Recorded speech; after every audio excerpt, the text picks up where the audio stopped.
My goodness, how I longed for this video to be a very cute, sweet, fall-themed video, but instead I have decided to talk about the faithfulness of God because everything about this day just kind of did not go the way that I thought it would. We did get to read these cute little fall books. You can go and check these out on one of my shorts on my channel.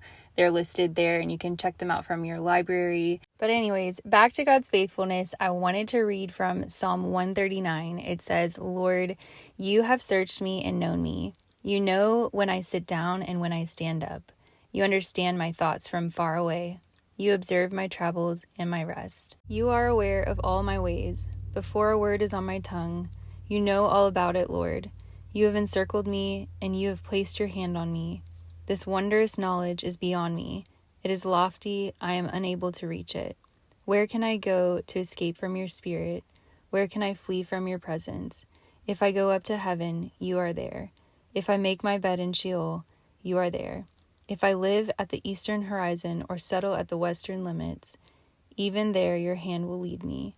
Your right hand will hold on to me." I don't know about you and what your life looks like, but right now mine is pretty messy. And sometimes that happens. Sometimes our seasons just look like a total wreck and you might feel like you're failing in so many different areas, but God remains faithful even though you didn't get your child to read that full 25 minutes that you wanted them to read, or to finish that full lesson, or to eat all the food on their plate, or maybe it's heavier than that. Sometimes some seasons are everything that you can do just to get out of bed. Whatever the mountains that are standing in front of you, I just want to remind you of the scripture that also says, "For it was you who created my inward parts. You knit me together in my mother's womb. I will praise you." The same God who created the heavens and the earth also created you here with a purpose. Everything that you walk through has purpose behind it, and it's an eternal purpose. And that's something that you can lean on, right? We can't lean on the things of this world. It is so freaking fleeting when we try to lean on the things that are in this world. You can't lean on a perfect curriculum or a perfect rhythm of the day or friendships or anything. Nothing, money, none of it is ever going to satisfy your soul the way that God will. And I think that's what makes the story of the Bible just so rich and beautiful, is that the entire story is humans who are so broken and mess up and turn away from God, and they go on their own path and they go astray and things just go terrible. And then God goes and rescues them as they turn their hearts to Him, and He still loves them. Even though they keep being unfaithful to Him, He continues to be faithful to them anyways. And that's the same thing with your life and with my life. I know for sure with my life is that every single time that I start to turn my eyes at the world and look at things and make idols out of all sorts of things, God pulls me back in and loves me with His kindness and His grace. And He remains faithful to me. He rescues me out of the pit every single time. And He will rescue you out of whatever pit you're in right now too, if you're in one. And maybe you need to do that right now. I know I have had those moments where I'm waving my white flag, like, Lord, I tried to do this on my own.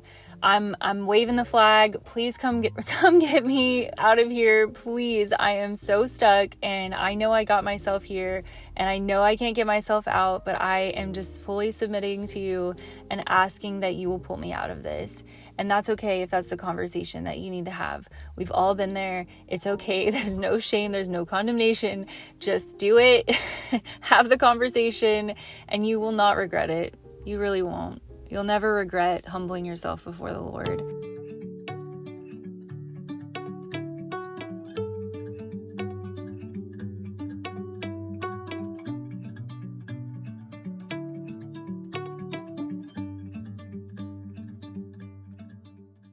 Faithfulness is a fruit of the Spirit that I really have never given much thought to.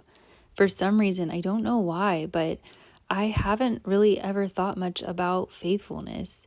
And until recently, and God has been highlighting this word to me and showing me how he is faithful to me, and then also how I can be faithful to him and trusting him. That even when things don't seem like they're going to go well, that they seem like they're not going to pan out the way that I thought, that I can still remain and abide in him by being faithful and trusting him. Proverbs 3:5-6 says, "Trust in the Lord with all your heart. Do not lean on your own understanding. In all your ways acknowledge him, and he will make your path straight." I know that sometimes when we walk through hard seasons and people say we just need to trust God, I think that gets glazed over and we kind of just see it as being something that is just very non-compassionate, non-empathetic, whatever you want to call it. But if we just lean into that for a second and we just have a sense of steadfastness and endurance and just think, yeah, maybe we do just need to trust God in this moment, even though it seems like it's not going to go well, even though it seems like everything is falling apart. Maybe that is our answer. Maybe we really do just need to have a little bit of faith that he is going to come through just like his word says he will, just like he has always come through for us in our past. He will do that in our future. And we just need to trust him. And that's okay if that's our answer. And we can accept that. We can have peace with that. Even though it might not be the answer that we were looking for, maybe it's just the answer that we needed. I would encourage you, if you are battling with doubting God and your circumstances, and if things just look like they are just bleak, I would highly recommend just taking some time to reflect on all of the goodness of God and all of the times that he has come through in your life over the years, and just reflect on them. And you could write them down. You could even scroll through pictures and just remind your soul of all that he has done for you. There really is something so powerful about remembering the things that God has done. And I think about the Israelites when they passed through the Jordan River and they got those stones to remind generations after them of all that God had delivered the Israelites from, so they wouldn't forget. And I think it's so easy for us to forget all that he's done. And my church recently, they were celebrating a big anniversary for how long they've been around, and they were talking about just all of the beautiful things that God has done in the time that that church has existed.